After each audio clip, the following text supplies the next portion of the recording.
ওর মহাদেব আজকে বাবা চিত্তেশ্বর মহাদেব মন্দির আজকে নীল পর্ব আছে, সেই নীল পর্বতে দেখা তুলে ধরবো। এটা দেখুন পিছনে আমাদের লাট মন্দির আছে, লাট মন্দির, এই লাট মন্দির কাছে এসেছিলাম।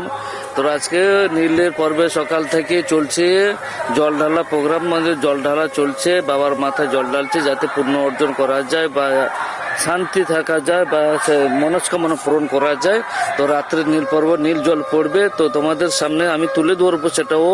তো আজকে সেইটা সকাল থেকে যে বিকাল পর্যন্ত জল ঢালা আছে সেটাও তুলে ধরছে, এই দেখো বন্ধুরা। আরে থাকবো বেঁচে যতদিন বাবার ভক্ত ততদিন, বাবা মোদের ভোলে বাবা রে। আরে আসে যদি দুঃখ ঝড় বাবার নামে ধ্বনি কর, ভোলে বাবা পার করে গারে। আরে থাকবো বেঁচে যতদিন বাবার ভক্ত ততদিন, বাবা মোদের ভোলে বাবা রে।